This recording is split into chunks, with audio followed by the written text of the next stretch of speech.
everything now is like wrestling was, and Stern was, and Jerry Springer was, in politics and culture, and it's just amplified to the nth level, and it all comes from that McMahon way of doing things and the Stern way of doing things. You know, the 90s were great, but look where we are now.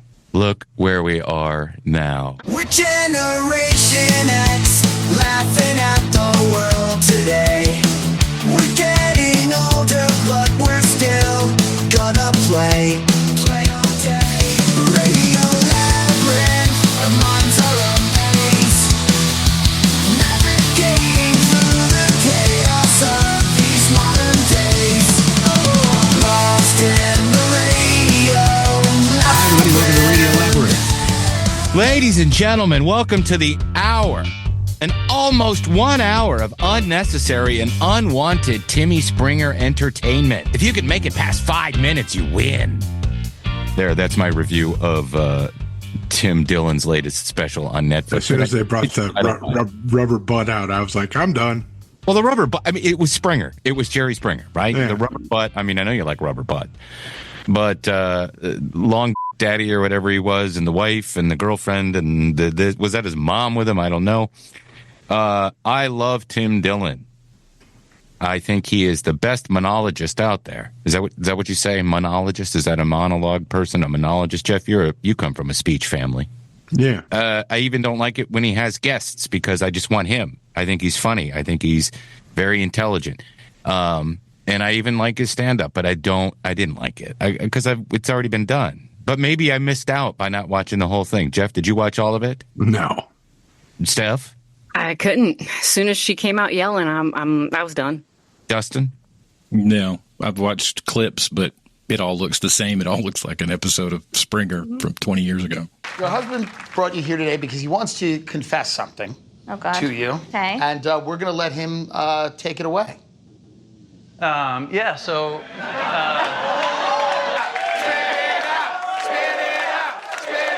So, to come clean, I did lose, around $200,000 of our money. And Springer had its time, but we've gone past that time because we have all sorts of things. We have TikTok. We don't need Jerry Springer. And, well, I wish him well, and I think he should do something else. AOL.com says that his special This Is Your Country is nostalgic and timely trash. Maybe I ought to give it a second view. Yeah, you guys let me know how it is. If you're nostalgic for the trash, I'm not. I'm not nostalgic for it. I loved it, but he could do better. But that's the thing. Maybe it's him. He's being meta. He knows that he can do better, but he doesn't have to, because part of his whole shtick is that the country is collapsing. And given the recent things that have happened, maybe he's not wrong. So maybe I ought to give it a second chance. I came at it awfully harsh. And Tim, I know you're watching Radio Labyrinth. You do every week. Yeah. Fans just cascade toward us. There's a lot of closeness when it comes to our types of shows that we do. And I know that, Tim Dillon would love this show if he were to watch it, I'm sure. I just don't think that we need more Springer.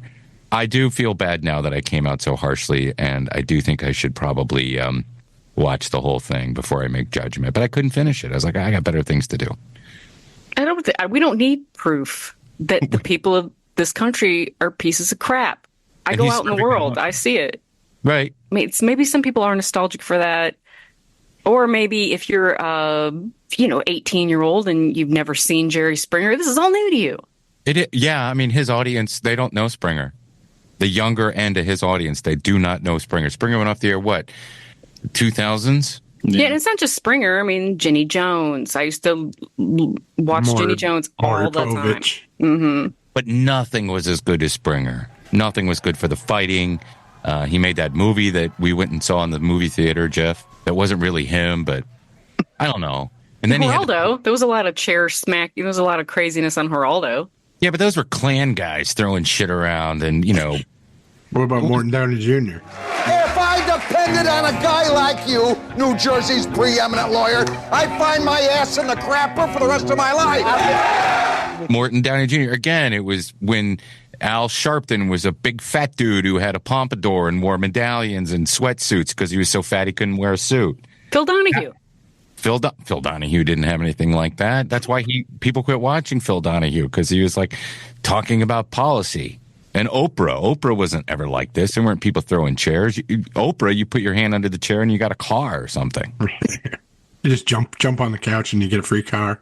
Yeah. So I do feel bad though, because I like him so much. But I loved trash TV in the 90s. I absolutely loved staying up late and watching Springer. I also liked WWE wrestling in the 90s. That's my favorite era, the Attitude Era.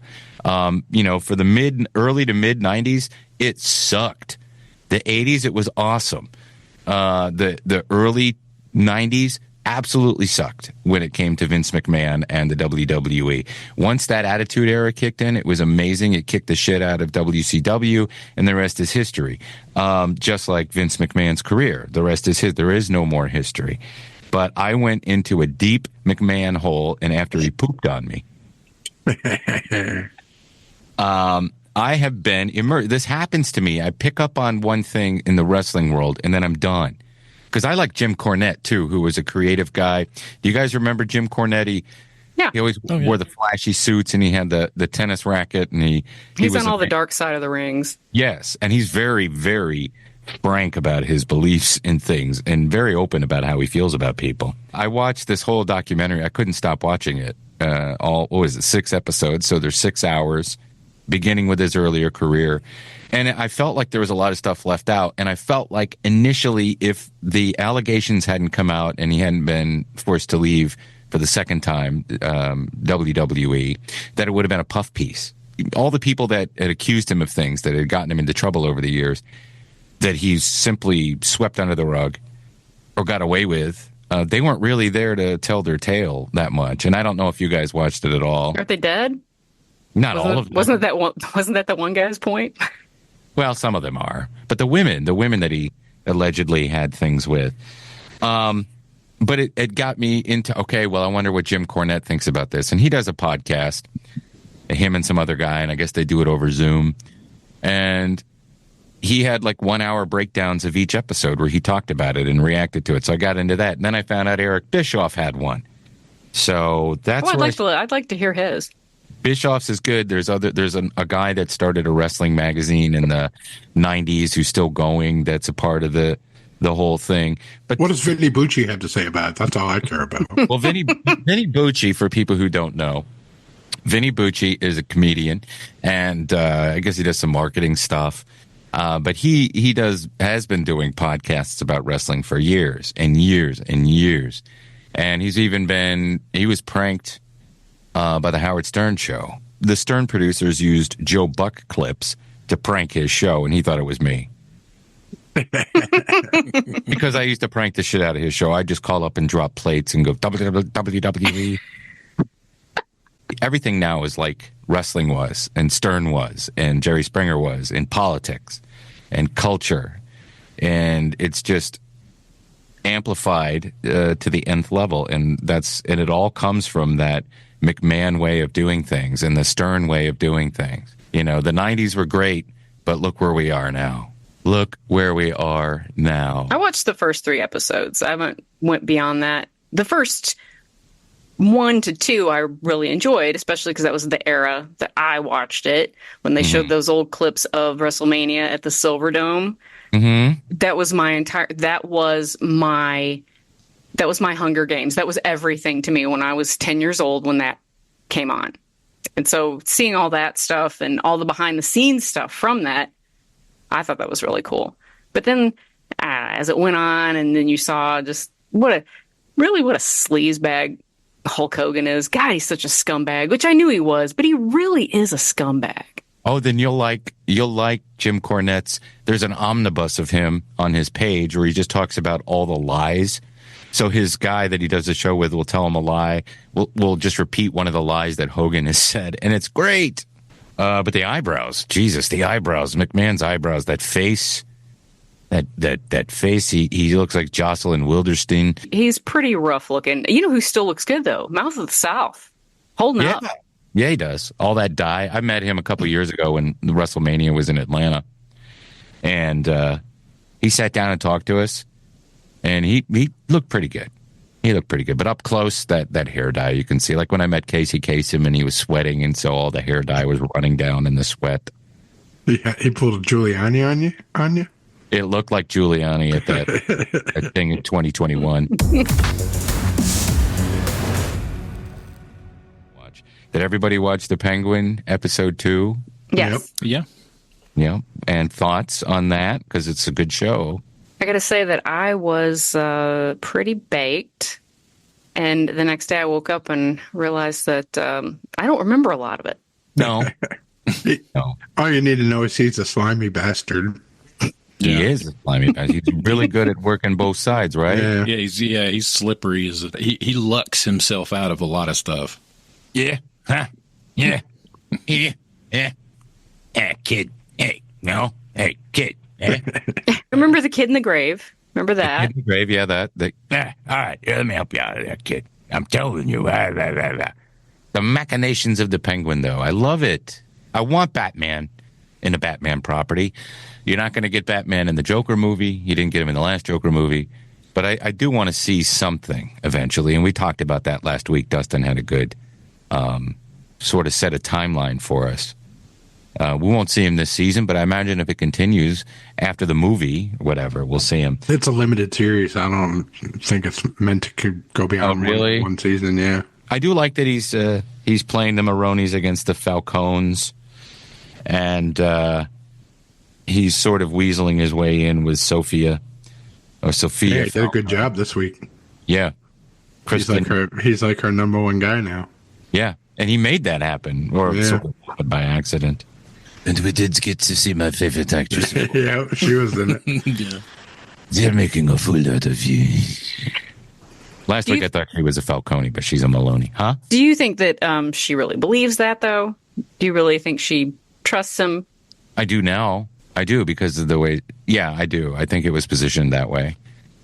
And obviously, you know, the Penguin, unless there's a big rug pull, the Penguin becomes the Penguin, right? So what happens to her? She gets thrown back into Arkham. We'll see. I really want to get into these 7 women, though, these stories of why she killed them, and was it all at once? Was she stalking them? Like, what's the deal? You certainly saw her cousin's reaction when they were talking at the funeral. Yeah, didn't want her daughter close to him. Her cousin was like, hey, we should do a girls' trip. And then she starts saying, oh, your barrette's messed up, to her her cousin's little daughter. And then you saw the fear in her eyes. So they must know something that they haven't told us yet. And it says there's 8 episodes. Okay. All right. So we got 6 left. And they're doing it the right way. We can watch it once a week. Unlike what I'm going to have to do with Bad Monkey, which just binged the last couple of episodes. And I am behind on Hell's Me too. I haven't finished it either. I got to finish it.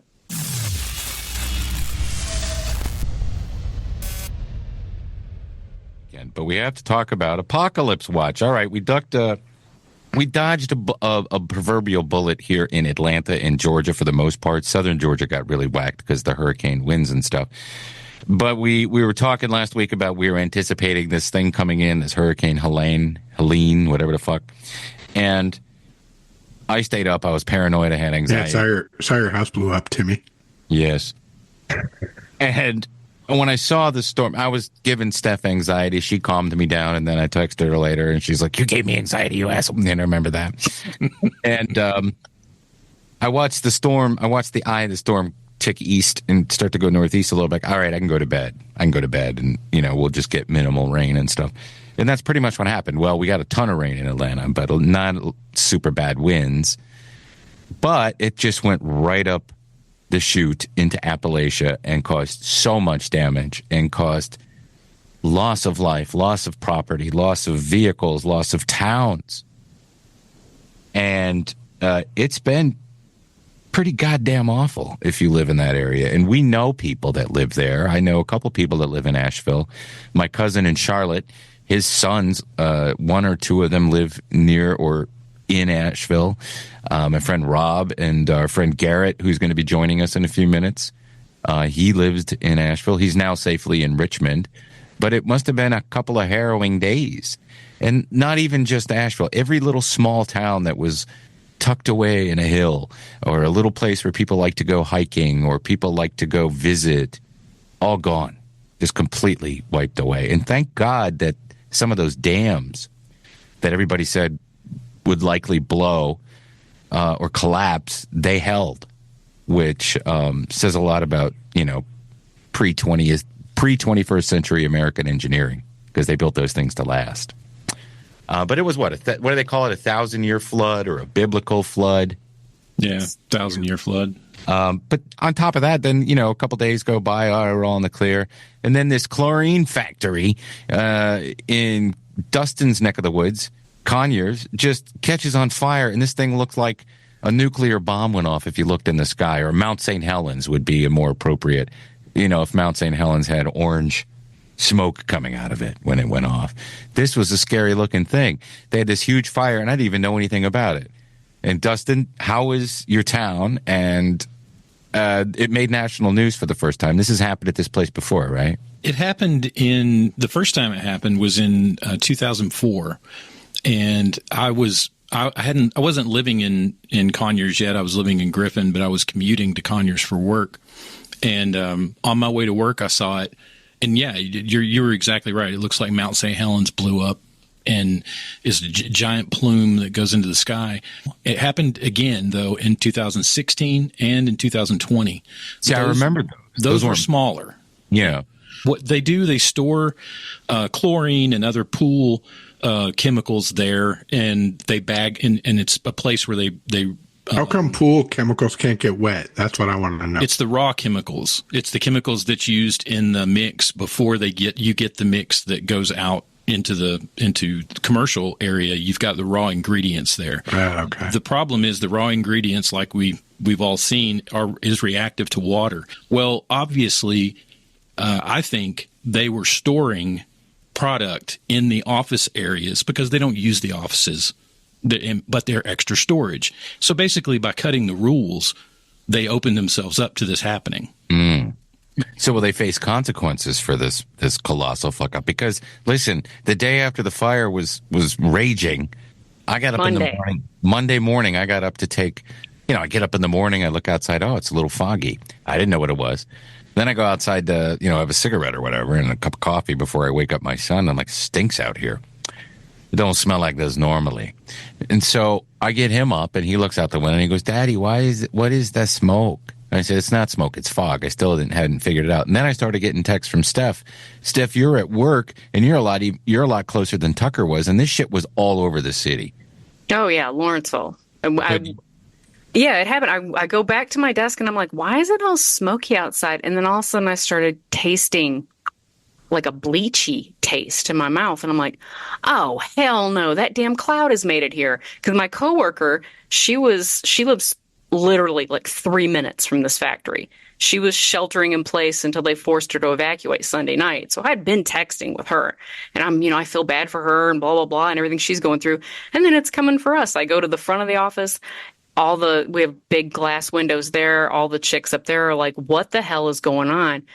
So we all realized it. That's what it was that cloud. So we had people get sick. We had a chick in the lab. She started throwing up, had an asthma attack. They had to take her out by EMS.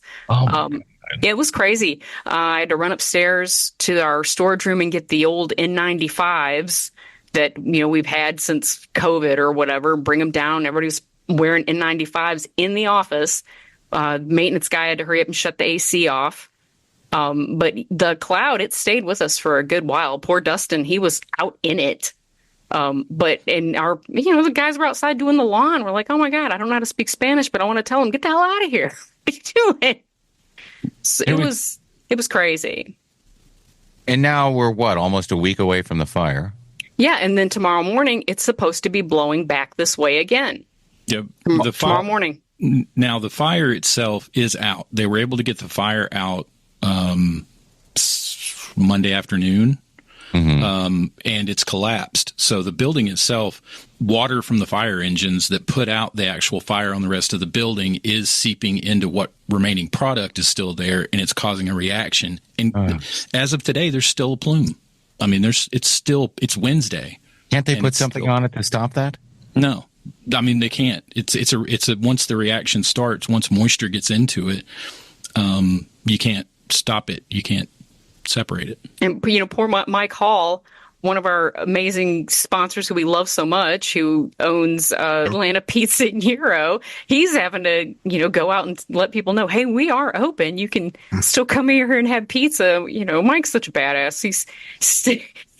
And even today he showed pictures. You can see the plume like behind him from the pizza place. It was blowing the other way from where he is. It was, but you can still like see it in the background. Yeah, it's not even like a quarter of a mile from him, and that's the weird part. The way the wind's set up, anything below I-20, nothing. Fresh, clean air, not a problem. Above I-20, it's like walking into an indoor pool who just got treated with chlorine. And how bad is this? Well, if you listen to the people telling you how bad it is from the news, they say, "Oh, it's fine. It's well within range of being safe." But like you said, you get people who, if you're asthmatic or have issues like that, it's still there. You can taste it in your mouth. Yeah. Here's a headline: High likelihood inner metro Atlanta smells chlorine. Sees haze tomorrow as winds push plume west. More haze odor expected for Atlanta from Rockdale chemical fire. So yay, thank you. Whatever. You get that to look forward to tomorrow morning. Yep. Wonderful. And meanwhile, it's fucking hot again because we live in Georgia. And so there's that. But then every time you think about it, then you think about like the lady I read today where she was trying to go check on her business in Asheville. She lives 40 minutes away. And on her way there, she almost died like 3 times because the road was crumbling. And then she started seeing like dead animals everywhere. Then she saw dead bodies. Like sticking out of the mud. And she called 911 and said, they're like literally dead bodies. And they were like, yeah, we know about it. We're trying to save live people right now. Yeah, and that's fucked up. Too bad Appalachia isn't in Ukraine. Maybe they get some money and equipment. But, hey, we're busy and we have our money elsewhere and our National Guard elsewhere. But my TikTok is pretty much all seeing all that footage and the damage that was happening up in Appalachia. And now I'm seeing people are complaining because, we reserved a room. We were going to go here. We were going to Asheville and they won't give me my money back. And they're complaining about it. Like, lady, people are dead. Hundreds of people are probably dead that maybe, who knows? I'm not going to speculate on the number, but people that might not even ever be found because their body is below a ton of wood in the bottom of a lake someplace or in a river someplace or carried off by an animal or something like that. Don't worry about your deposit. Take it as a loss. And I see in the notes here that, Steph, you had some stuff booked up there. Yeah, I had 2 rooms booked for me and my niece and her husband. And she was going to be meeting me. She was coming from Kingsport, Tennessee. And this was my first time to visit Asheville. As a matter of fact, I was so excited about it. And it's a loss. It's non-refundable. And I just take it as basically it's a donation. Yeah, I just saw that. I didn't get to that. You must have just posted it or I just saw it or something. But that woman who was bitching, she's defending herself? She's trying to explain, I understand and I've been through hurricanes and all this other kind of stuff. But it's just the point. The point of it is that they should have something in place for such the thing that happens once every 1,000 years. Thank you. We should be ready for that. We should always exactly. It's not the coast of it's not the Gulf Coast. It's not the Atlantic coast where they understand that these things happen from time to time. And they know living there, this could happen, but I'm going to live here anyway. And for the rare times that it hits like Wildwood, New Jersey and destroys the billboard or the boardwalk, or if it hits Atlantic City and floods, or it hits Long Island and floods, they know that too. It's very rare. But for a storm to go up like that and dump 15 to 25 inches of rain, or even more in the mountains after they just got 7 inches of rain from a storm that was there the day before. Listen, you're not getting your money back, lady. Just not a hurricane. Move on. Just move on. Just be glad that you weren't there when it happened. And you're not trapped there like a lot of people were trapped there that were there vacationing, Airbnb-ing and whatnot. Well, there's a Hurricane Helene pet food drive going on because when people can't afford or have no way to get food, well, guess what? Their pets can't get food. So on top of baby formula for the kids and just basic necessities, paper towels, toilet paper, all that wonderful stuff, which, by the way, we're not even going to get into this. But, yeah, there's going to be a shortage of that in a couple of months, maybe. Anyway, Hurricane Helene Pet Food Drive. Steph, you posted it in there. Tell us about it. So it's just put on by Canine Pet Rescue, who I'm a huge supporter of. Judge Carla Brown, she sits on the bench here in Gwinnett, and she rescues mostly German Shepherds, things like that. But she's putting this together. That's why I know it's reputable. And Dustin's going to post it, but there's a bunch of drop-off locations, and this is just going to be ongoing. And she's got locations all over in Gwinnett, in Cobb, in Fulton. There's all kinds of places you can drop stuff off at. So nice. If you would donate whatever you can for the pets. And caninepetrescue.com is the website. Yeah, Dustin will put the link up. All right, let's welcome to the show someone that I've known for 20 years now almost. Good guy, all-around good guy, by the name of Mr. Garrett Phillips, who was there when this was all going on. Garrett, hello. Can you hear us? Hey, man. What's up, everybody? How you doing, man? I'm doing well, thanks. I've made my exit to Richmond, Virginia. I'm now a refugee here.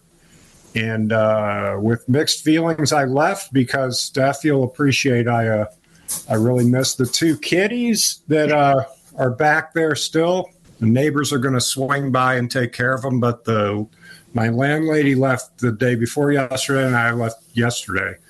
Hopefully it won't be too long. Well, tell us what happened.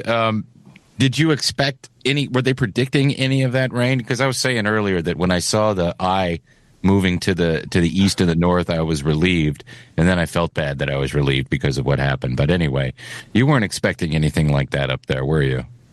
No, I wasn't, and I was in Key West or Marathon from like 6 days before that. Didn't you race home? You raced home, and then you got hit by the hurricane after you got home. Yeah. I went from Key West. They canceled my flight like 6 hours before, and I was hell-bent to do it, so I drove to Fort Lauderdale and got basically the last flight back into Asheville, and we were all triumphant. You know, they were about to cancel that. They were talking about it at Fort Lauderdale, and they announced that we're going to board, and everybody's high-fiving and like, hell, yeah. We were like celebratory, and that celebration lasted about 18 hours maybe. And yeah, that was about 7 a.m. That's when my window blew in, and because a tree fell down and just missed my house and hit the next house.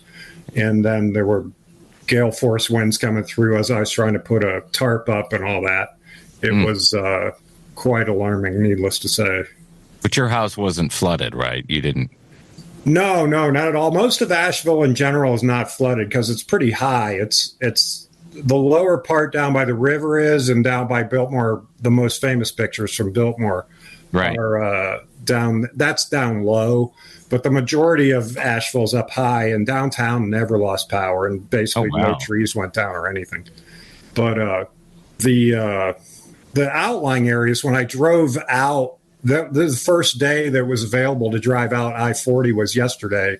And when I drove out, I drove past all of the, there are mudslides on the freeway, and you could tell where trees were across, they'd finally cleared.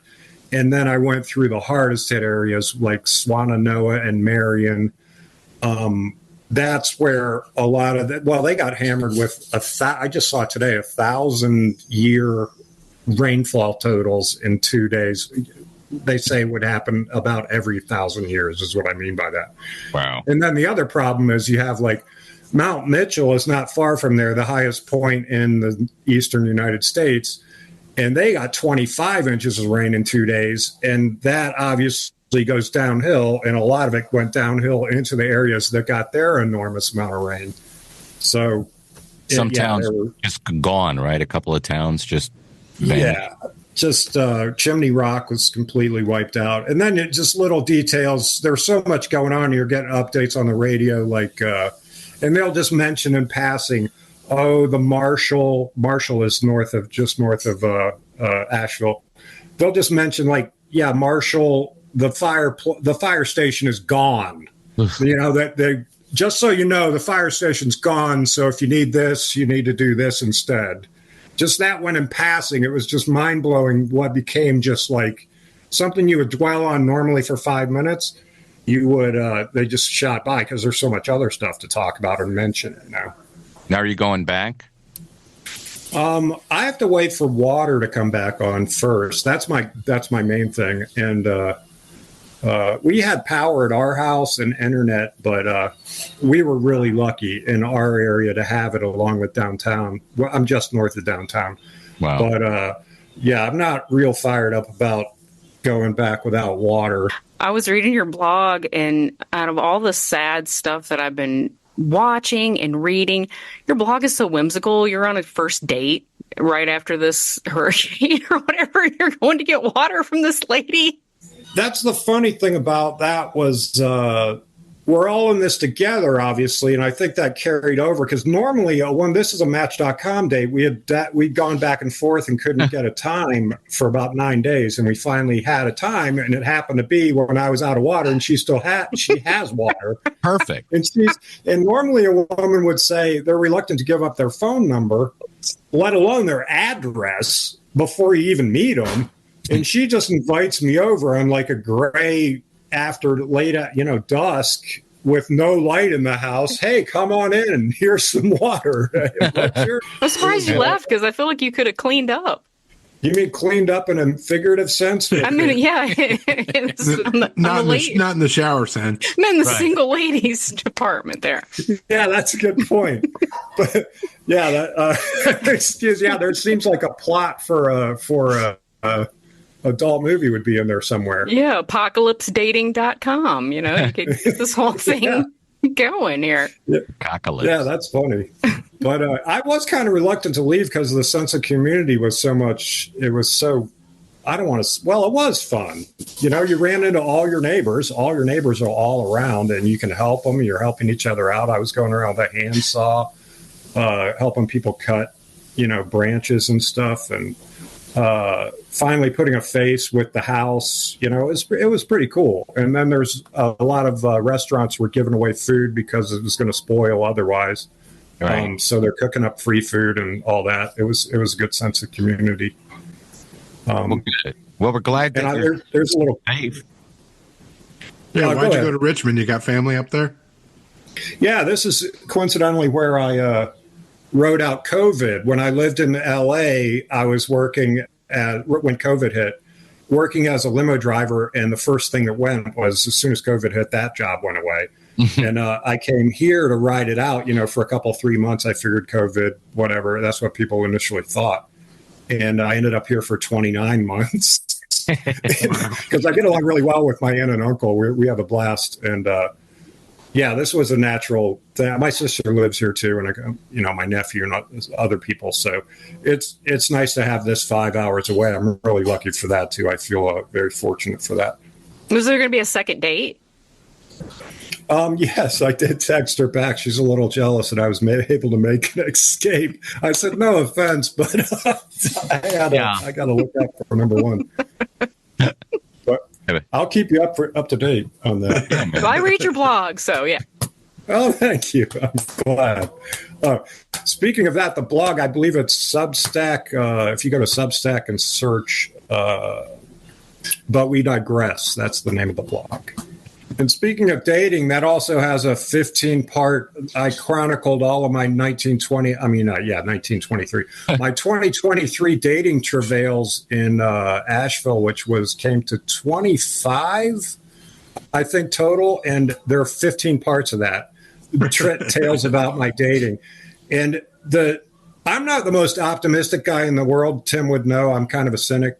But it's really stupid to think about how I could still be optimistic when I'm 0 for 25 in 2023. And I'm like, wow, this is the year. Definitely, I'm in. You have to wait for a natural disaster to come along to find love. Yeah, not even a biblical flood will stop Garrett from a date. Right. In the light of an 0-25 streak. Right. All right, Garrett, man, thank you for joining us. We're glad you're safe and enjoy your time in Richmond. Thank you, sir. Thanks. And y'all, good luck with everything. And I'll talk to you later. Yeah. Thanks again to our guest, Mr. Garrett Phillips. And if you're an old Regular Guys fan, in Regular Guys 2.0, he was known as the 40-year-old intern. Well, we're much older than that now. But again, before we move on, Hurricane Helene Pet Food Drive, go to K9PetRescue.com.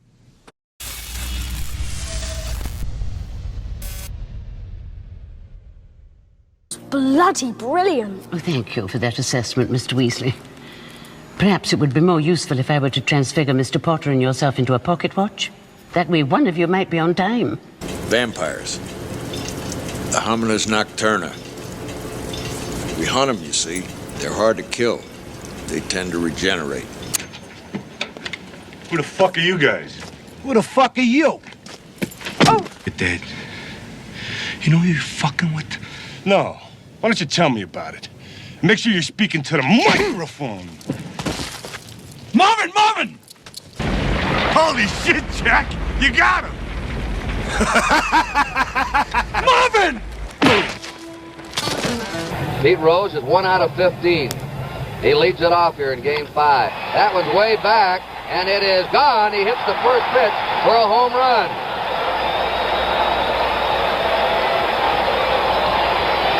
You know I didn't mean it that way. Give me one good reason why you married me. You was pregnant. Guess I was wrong about you. You're not such an asshole after all. No, you were right. I'm just your kind of asshole. Son, I'm just gonna tell you this one time. Yes, sir. You want to keep working here. Stay off the drugs. Yes, sir. I don't give a damn who you are.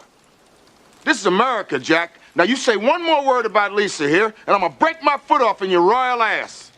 There has been an apocalypse in pop culture in the last week.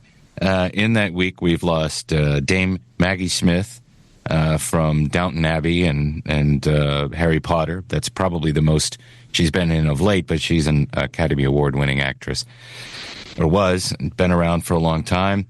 We lost John Ashton, who we just watched in the Beverly Hills Cop 4, or whatever it was called, Axel Foley, right? And a bunch of other things, but most noted for being in the Beverly Hills Cop movies and also Midnight Run. Watch your cigarettes around this guy, Jack. Yeah. Frank Fitz from American Pickers. At a young age, he was 60 years old. Yeah, he'd had a stroke a couple of years ago. Yeah. He picked the bucket. Oh, he found the honey hole. He found the honey hole. He found the honey hole and fell into it. Atlanta Hawks legend Dikembe Mutombo, he passed away. Yeah, that was sad. He had a brain tumor.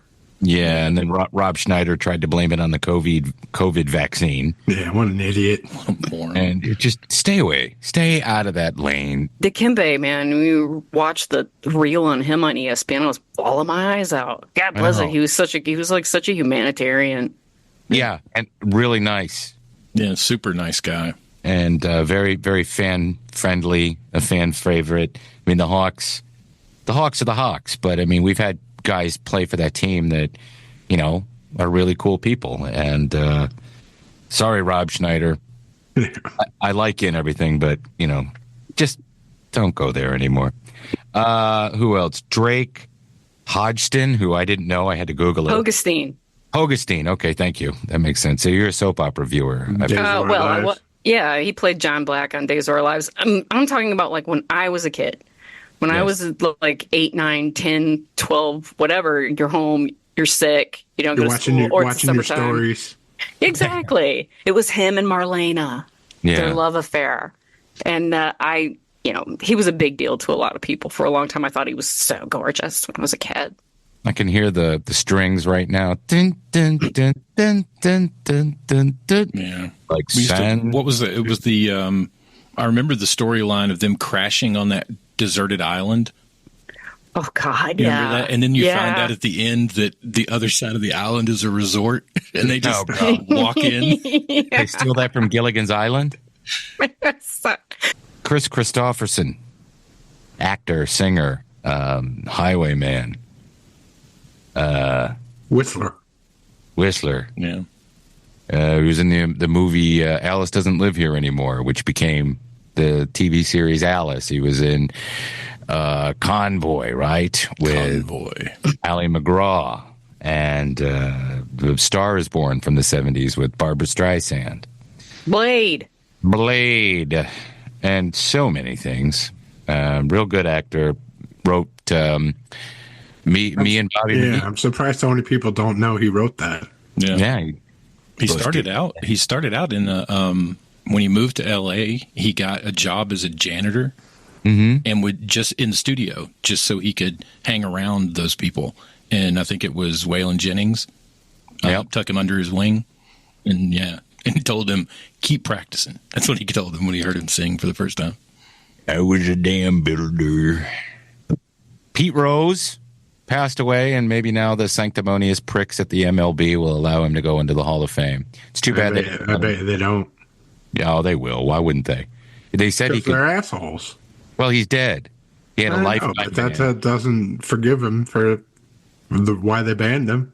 Yeah, I know, but they're funded by gambling now. Yeah, give it 5 years. He'll be in there. Yeah, but I bet you it's not going to be this year when they do it. No. It might be a change of regime, and then he'll be in there. Pete Rose should have been in a long time. He should have been in a long time ago. He should have been able to enjoy being in the Hall of Fame. Mark McGuire. After he retired, they should have let him. Yeah. Well, that was a little too soon. Sammy Sosa, Mark McGuire, Alex Rodriguez, Roger Clemens. Those guys all belong in the Hall of Fame because they've let other steroid users in. They just let steroid users in that were nice people. Jeff Bagwell. Barry Bonds was an asshole, so I can't have him in there. I met him. He was nice to me, but I'm probably an outlier in that. Did they say it was a lifetime ban from the Hall of Fame? Or for Pete Rose, yes. And now his lifetime's over, so they can let him in. Right. They could put him in ASAP. He was he was a mystery guest on Howard Stern in 1994. And Billy West was still on it, and they had the Jackie puppet, and they did a whole bunch of, well, let's just say out-of-date humor with Marge Schott that Billy West would do, from the Cincinnati Reds. But I took a screen grab of it. I found a video, and I'm just going to say tweet. Everybody knows. No one calls it X. Tweet. I tweeted it to Billy West, and he wrote back a funny joke. And then I posted Herman Munster, and he wrote, "Oh boy, Herman." But that's 30 years ago, and that's the era of Stern that I can still go back to and laugh. And last but not least, and I saved this one for last because this one is weird. I mean, I'm not surprised that he passed away. I've been following his son's Instagram for a long time, and I didn't on TikTok, but on Instagram. I didn't know he was on there. But his son is really cool, Casey Amos. Looks just like him too. Yes, he does. And they were hanging out in Jamaica and whatever. Yeah. But John Amos, who was probably one of the first fathers our generation saw in a sitcom on television. He was a serious person. That show, Good Times, started out as one thing. It ended as another. He left early. They killed him off because he didn't want it to be the JJ Says Dynamite every 10 minutes show. Yeah. It was really supposed to be about he and his wife, Florida, and, their kids and everybody working and struggling. Scratching and surviving. That's right.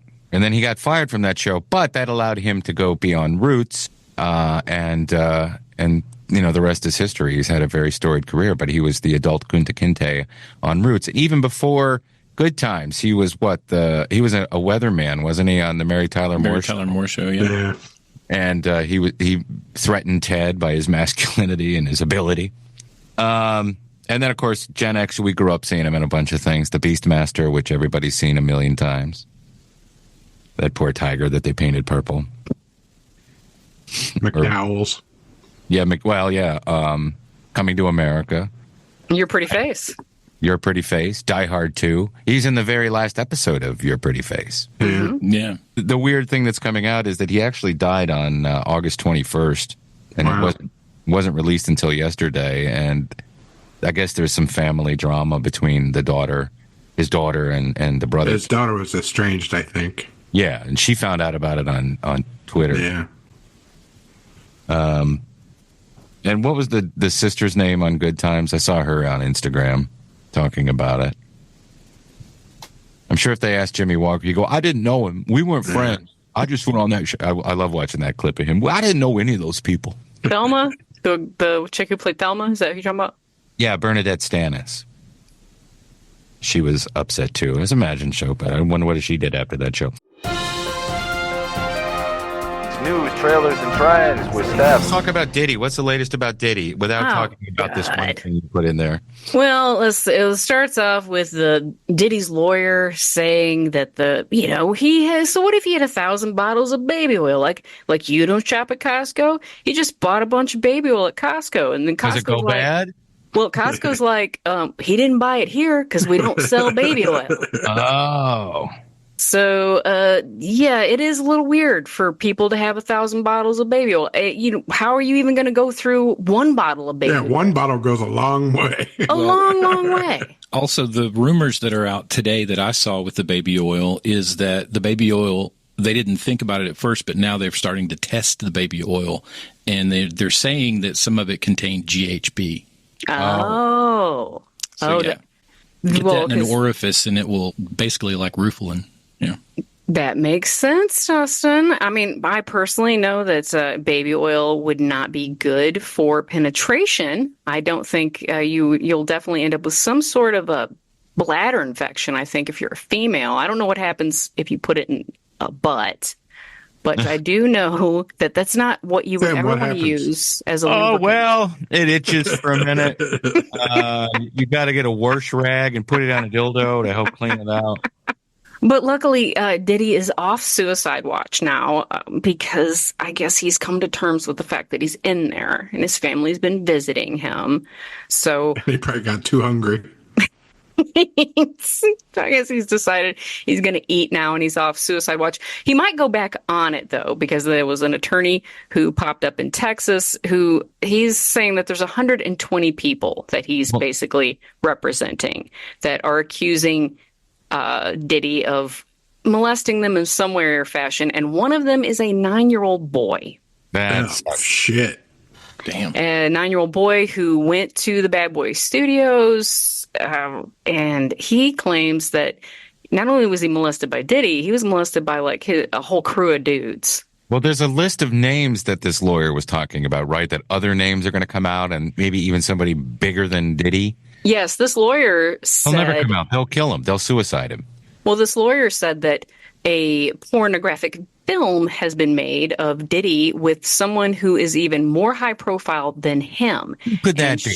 I don't know. She has seen it, and she said that she did not... Obviously, they're not going to buy the tape, but whenever this comes out, that it'll be not too good for him, and everybody is wondering, who is it?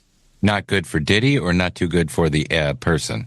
Who is more high? Well, for anybody, I'd say that's in the video, but who is more high profile than Diddy? That would go to one of his parties? Oprah. No. It's not going to be Oprah. I'm going to throw out Denzel.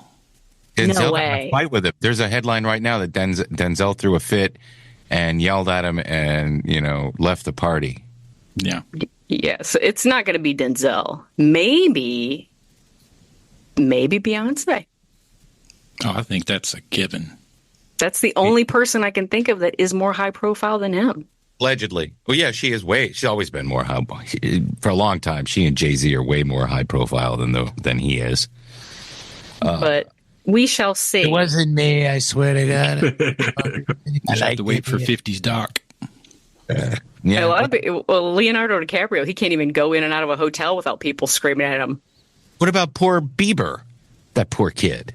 Well, who even knows? All I want to say is that this whole thing it's gotten so big that I can't deal with my mom telling me on the phone today that there's just because you were in a picture with Diddy doesn't mean you were at one of these freak offs. Your mom's defending. My mom told me that.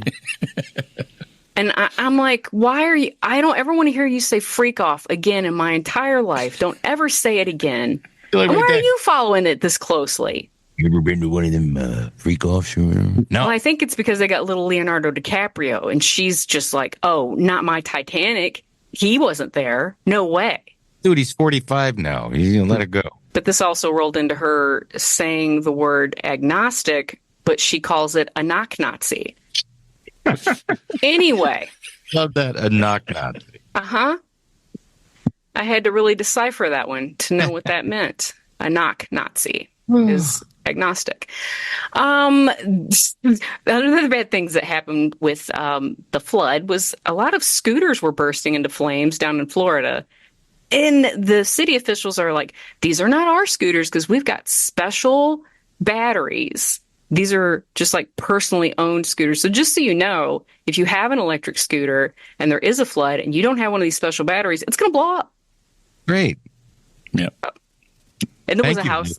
Thank you. Yeah. And there was a house that caught on fire because of an electric car parked in it. And they say that if you have an electric car and there is a flood or some such thing, you need to get that car to higher ground because it's probably going to blow up. Damn it. Well. And you can't pray to God because you're an knock Nazi. Yeah, you're a knock Nazi. Well, you don't really know. You could pray because, either way. See, this is my mom too. Whenever there's a Toonsy, when a Toonsy comes, you get flooded. As we all know, a Toonsy is a tsunami. A Toonsy. There's a Toonsy coming. Oh. It's the same with my husband's father, who, when you design buildings, they're designed by an architect. Well, that one I like. Architect. I'm an architect. Hi, I'm an architect.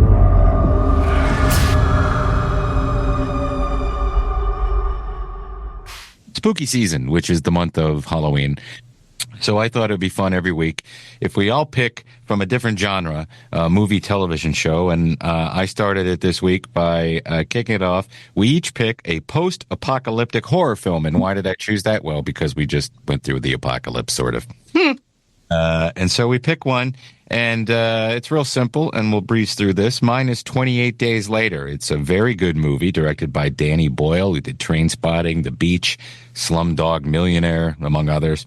He's a very good director, and speaking of Cillian Murphy, he is in this movie, along with Brendan Gleeson, Christopher Eggleston, and Naomi Harris. It was a reimagining in a non-comedy way, like Shaun of the Dead, but it was a reimagining of the zombie film genre what did they have? They had a disease called rage, which turned people into maniacs, and they were fast. They weren't the lumbering zombies, and it was scary. And if you've never seen it, I highly recommend you watch it. If you have seen it, well, watch it again, because you can rewatch these movies during Halloween. And that's my pick for spooky season, week 1. Mine is Night of the Comet. Love that movie. Love it so much.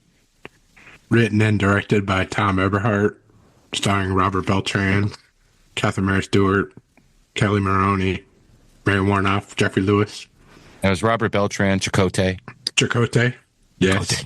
From Star Trek Voyager. This is a great Eating Raoul. Yeah. Oh, Eating Raoul. That's such a good movie. But I remember seeing this, and I didn't see it in the theater. This was a movie that came on HBO for me, but we watched it all the time. And I'm surprised they haven't tried to remake it. Well, I think it was because Kelly Maroney. You liked seeing her in that cheerleader outfit, running away. We've got a loose connection to Night of the Comet and Radio Labyrinth. How?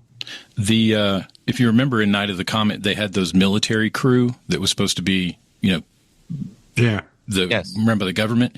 And if you look at their patch, it is a circle in a maze on the inside, a labyrinth. RL logo that we have, that maze is the maze from their patch. And you knew that, and I didn't know that. That's cool. Oh, wow. I didn't know that either. So everybody, if you've never seen it, it's an 80s classic cult film. That again, I had it on VHS from HBO, so I watched it constantly.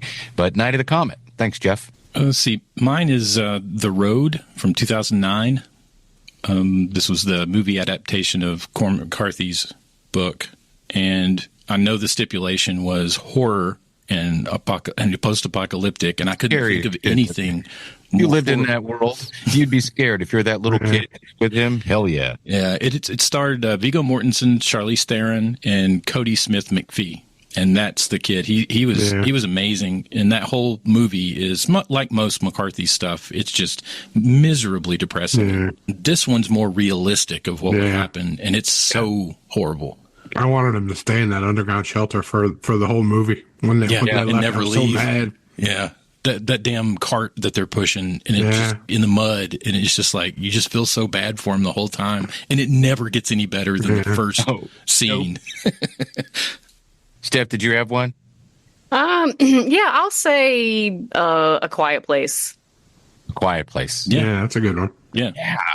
And it was pretty scary to me and creepy. And, what are you going to do with these freaking things? And you got to be dead silent. And it was directed by John Krasinski and written by Scott Beck and Brian Woods from a story they conceived. And Emily Blunt starred as one of the main characters.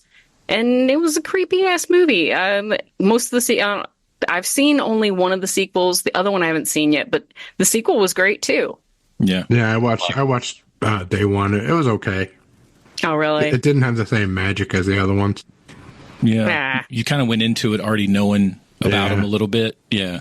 And it was better to keep them mysterious, in my opinion. Oh, yeah. I hate it sometimes when they pull the curtain back. They pull it back too far. Yeah. I mean, it was never meant to be pulled back. It was enjoyable to watch, but it didn't capture the same feelings that the first one or the second one did.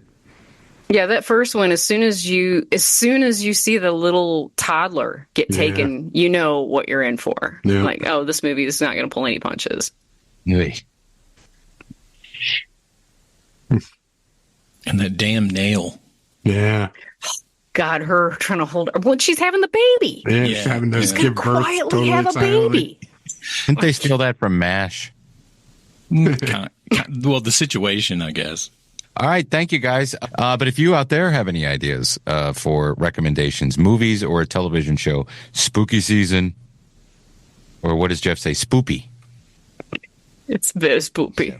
Hi, everybody. I'm Casey Kasem, and this year we go back to October 5th, 1982. The number one song was Jack and Diane by a singer known at the time as John Cougar. Of course, he went on to become John Cougar Mellencamp, and now he's an old lady who yells at his audience. The number one movie in America at the time was E.T. the Extraterrestrial, and you can get that now without the guns, just the way the director wanted it. The number one show in the country on television was Three's Company. What a great show, and what a mistake they made spinning off the Ropers. In sports, the Brewers faced the Angels in the American League Championship Series, while the Cardinals went on to sweep the Atlanta Braves to set up the 79th World Series. And happy 58th birthday to Beat Schmidt, the German serial killer who from October 1989 to April 1981 unalived 5 women and 1 baby.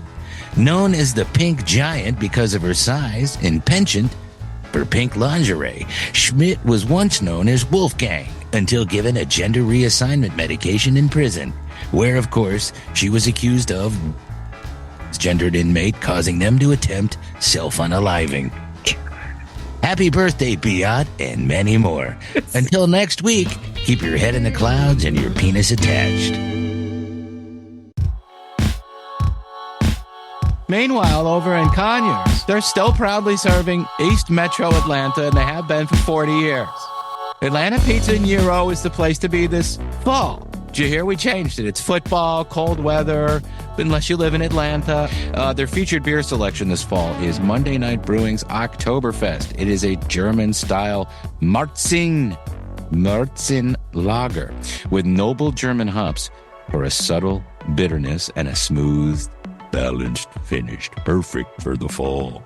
They've got the best gyros, euros, pizza, hot subs, and Greek and Italian specialties around. Dustin knows he eats there every day. Stop by Monday through Friday from 11 to 9 p.m. and on Saturdays from 12 to 9. They are closed on Sundays. Tuesday nights, they have team trivia from 7 to 8:30 p.m.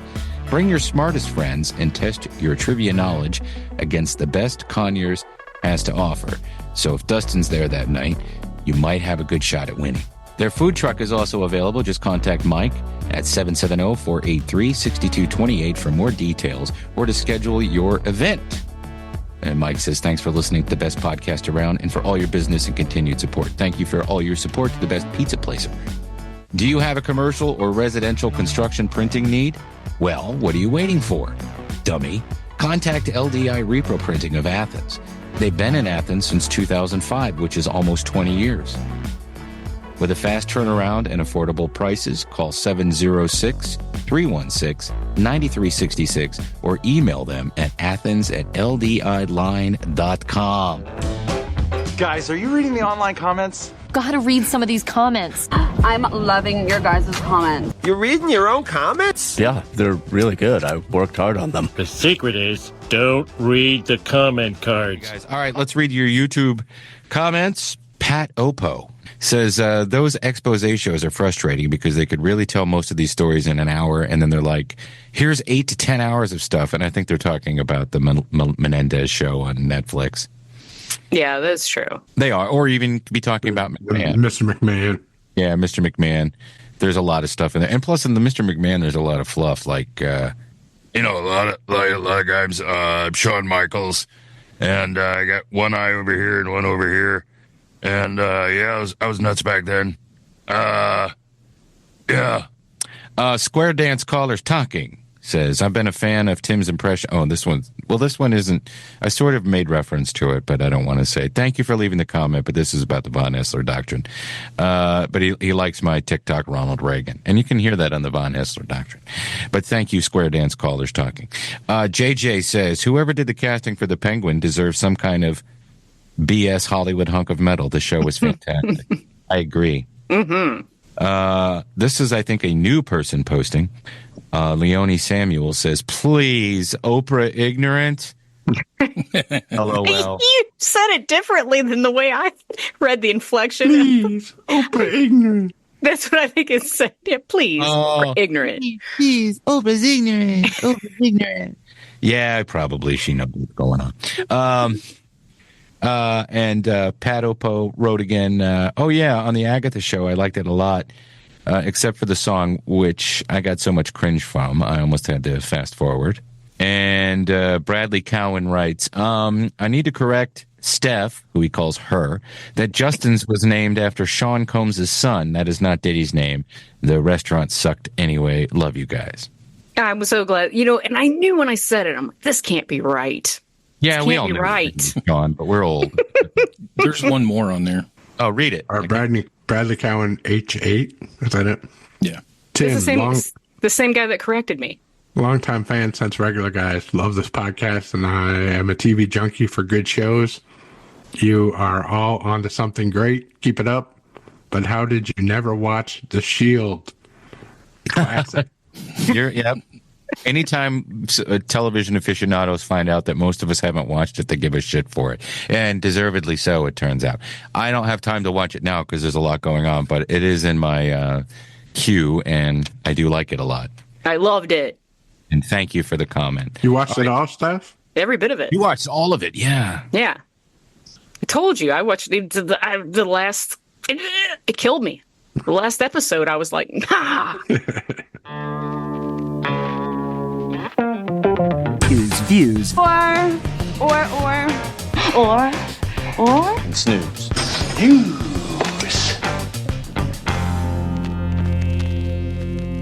And we're back. Jeff, give us views and or snooze. Yeah, last week was Mr. McMahon, which we talked about Apartment 7A. That was the Rosemary's Baby prequel movie. Did anybody watch good? that? You guys I haven't watched it yet. No, I haven't, but I'm going to. Yeah, I want to watch it, though. And vice presidential debate. I'm sure I watched that last night. I watched it, and I'm a bit of a knucklehead. I have to say this about that debate. At least they both sounded like normal human people having a debate about issues, as opposed to the clown show that running Yeah. was. Yeah. No, this was it was very respectful. I agree. All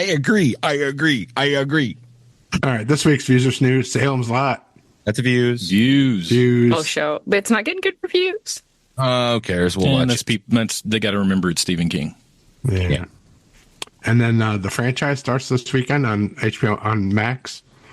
This is it's set behind the scenes of they're making a superhero movie, but it's like one of the lesser known ones or something.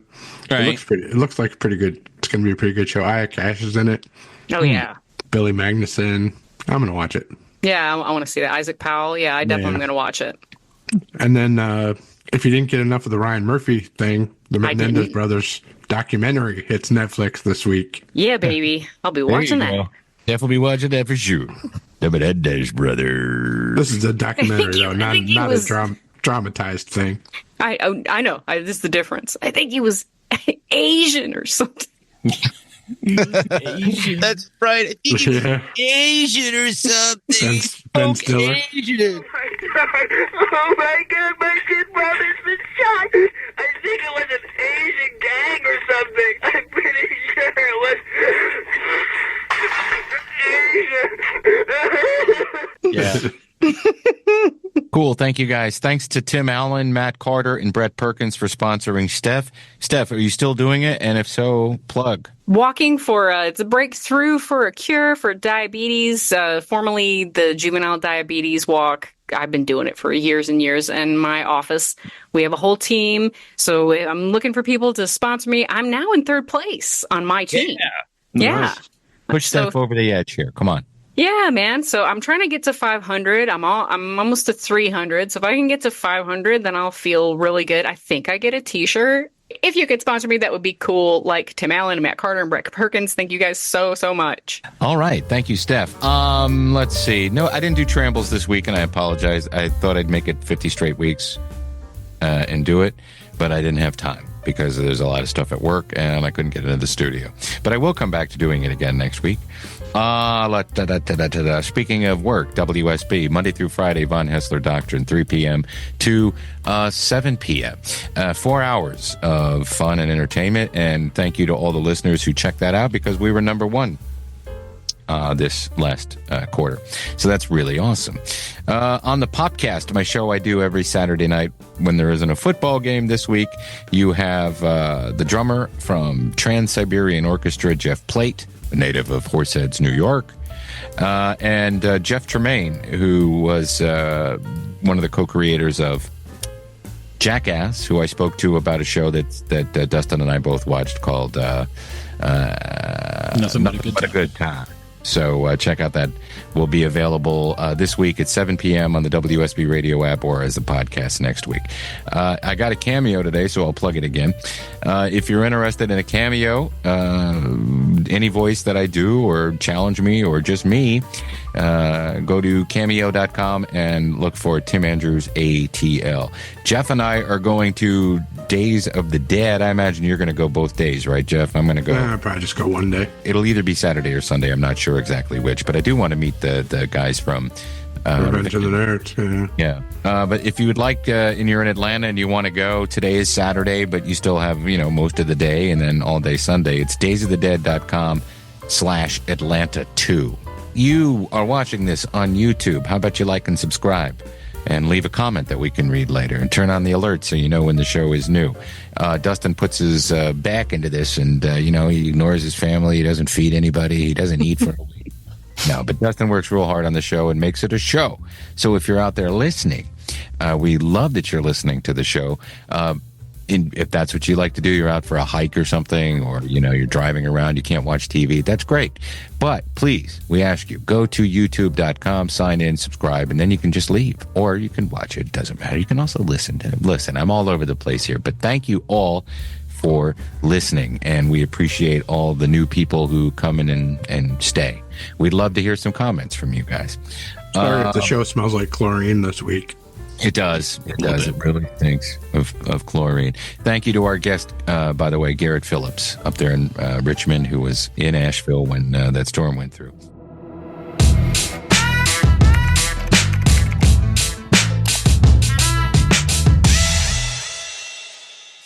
If you'd like to support Radio Labyrinth, you can become a Patreon member. There are some Patreon changes coming up, especially if you have an iPhone. I don't understand it. I have to read it again because I'm a dummy. Don't worry about it yet. If you'd like to become a Patreon supporter, you can go to patreon.com/Tim Andrews. And you can sign up there. And if you come in at any level, you get our bonus show, which is what we record after the show every week, and you can get that on Wednesday. And I did remember to post it today. How about that? That's 2 weeks in a row. Or you can become an executive producer of the show at the $25 level and have your name read and show up there on the screen.